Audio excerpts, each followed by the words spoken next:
महापर्व का धूम मचा हुआ है। पर्वतीन जो है सो इस पर्व को मनाने के लिए बहुत ही उत्सुक है, हम लोग भी उत्सुक हैं। क्या कुछ कहना चाहिएगा, शुभकामना देना चाहिएगा तमाम देशवासियों को? देखिए, छठ पर्व षष्ठी व्रत है। उल्टा षष्ठी तिथि को संध्या समय सूर्य को अर्घ्य देते हैं और सप्तमी तिथि को ही सुबह सूर्य को ही अर्घ्य देते हैं। शाम को षष्ठी माई रहती हैं और सप्तमी के सुबह सूर्य देव हमारी आराधना और अर्घ के प्रतीक होते हैं। यह पर्व सही अर्थों में बिहार का है और ख़ासकर भोजपुर और मगध प्रदेश से इसकी उत्पत्ति हुई है। लेकिन आज यह दुनिया के हर देशों में प्राय निश्चित रूप से 150 से कम देशों में नहीं मनाया जा रहा है। आप अमेरिका चले जाएं, यूनाइटेड आयरलैंड चले जाएं, स्कॉटलैंड, मुझे सभी जगह से पता है कि ये बिहार के लोग और हिंदुस्तान के लोग जहाँ हैं इस पर्व को बड़े उत्सव, शालीनता, पवित्रता के साथ मनाते हैं। देखिए, छठ पर्व दो बहुत बड़ा संदेश देता है। एक संदेश यह देता है कि सूर्य अपार शक्ति का प्रतीक है और सूर्य ही जीवन का आधार है, सूर्य ही स्वस्थ रहने का आधार है। इसलिए सूर्य जैसे देवता किसी धर्म और संप्रदाय में नहीं बटे हुए हैं। आप अगर इजिप्ट की संस्कृति को देखें, यूनान की संस्कृति को देखें, तो वहाँ भी सूर्य की पूजा होती है।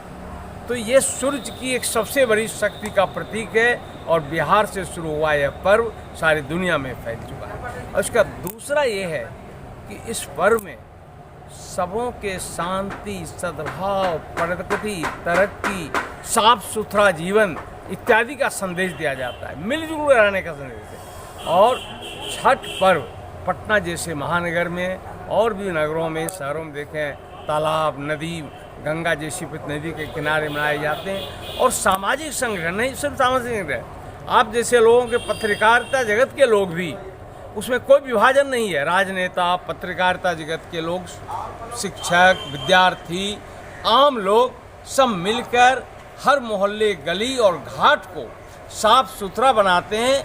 और ये अगर सामुदायिकता का संदेश इस पर्व में है तो ये मेरा दायित्व है कि इसको अगले छठ आने तक भी निभाएं, तो प्रगति का एक बहुत बड़ा माहौल मिलेगा। और मैं आप जैसे लोगों के लिए विशेष रूप से कहूँगा कि आप लोगों का योगदान, खासकर पत्रकारिता जगत, इलेक्ट्रॉनिक मीडिया जगत के लोग शांति, सद्भाव और सबको मिलजुल कर काम करने का संदेश देते हैं। इस पे काम करते हैं। आपको भी बधाई है और सबों को बधाई है। सर, मुख्य अतिथि के रूप में इस प्रोग्राम में आए हुए हैं, क्या कुछ कहना चाहिएगा सर? नहीं, देखिए, आज पंडित जवाहरलाल नेहरू जी का जन्मदिन है। इस पावन अवसर पर उनके साथ जुड़कर काम करने वाले, उनकी संस्था में जीवन समर्पित करने वाले भारत सेवक समाज को आगे बढ़ाने में अग्रिम भूमिका निभाने वाले स्वामी जी का आज एक मूर्ति अनावरण कार्यक्रम है। तो ये स्वामी जी को भी बहुत अच्छी श्रद्धांजलि या उनके प्रति श्रद्धा सुमन है। और इससे पंडित जवाहरलाल नेहरू के प्रति भी है कि नेहरू जी ने प्रारंभ में जो फाउंडेशन का काम किया था इसके लिए, तभी से लेकर स्वामी जी जुड़े, गुलजार नंदा जी जुड़े और इन लोगों ने इस संस्था को कभी भी राजनीतिक नहीं होने दिया। साथ बहुत सारे राजनीतिक उद्देश्यों के लिए काम किया, समाज में परिवर्तन, सभी धर्म पंथ के लोगों को जोड़ने का काम किया, भ्रष्टाचार निवारण में अग्रणी भूमिका निभाया। तो ऐसे लोगों की आज समाज में बड़ी जरूरत है। तो मूर्ति अनावरण तो एक सिंबल है। इसके माध्यम से हम समाज को बताना चाहते हैं कि भारत सेवक समाज जैसी संस्थाओं की आज भारत को बड़ी जरूरत है। और सरकार, अभी ठीक कहा आपको मास जी महोदय ने, सरकार को आगे आकर ऐसे संस्थाओं को जीवंत बनाना चाहिए, उसे हर घर से मदद करें, जिससे कि गांव देहात हर जगह जाकर यह लोगों में एक चेतना जगा सके कि भ्रष्टाचार कितना बड़ा पाप है, शराबबंदी कितना बड़ा सामाजिक अभिशाप है, महिलाओं की शिक्षा की कितनी आवश्यकता है। देश और समाज को परिवर्तन की दिशा में भारत सेवक समाज का आगमन हुआ था और इसे अभी बहुत कार्य करने हैं। चलिए सर, बहुत बहुत धन्यवाद। राजधानी पटना में जो है सो अलग अलग जगहों पर जवाहरलाल नेहरू जी की तिथि मनाई जा रही है, क्या कुछ कहना चाहिएगा सर, बताइए।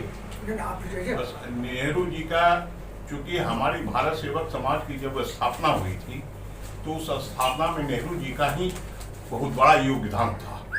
और हमारे जो धर्माचार्य स्वामी जी थे, जो हमारे संस्थापक स्वामी जी ने उनको संस्थापक के रूप में उनको दिया था।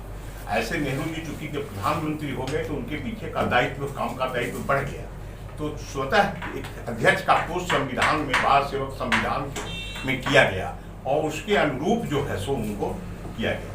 आज हम लोग अपने कार्यकर्ताओं ने, भारत सेवक समाज के सभी कार्यकर्ताओं ने मिल करके, उसमें खास करके प्रभाकर जी ने स्वामी जी की मूर्ति के लिए उन्होंने अपना धन रस दिया, प्लस और लोगों ने अपना सब लोग सहयोग से कर करके आज हम उस मूर्ति का अनावरण करने जा रहे हैं।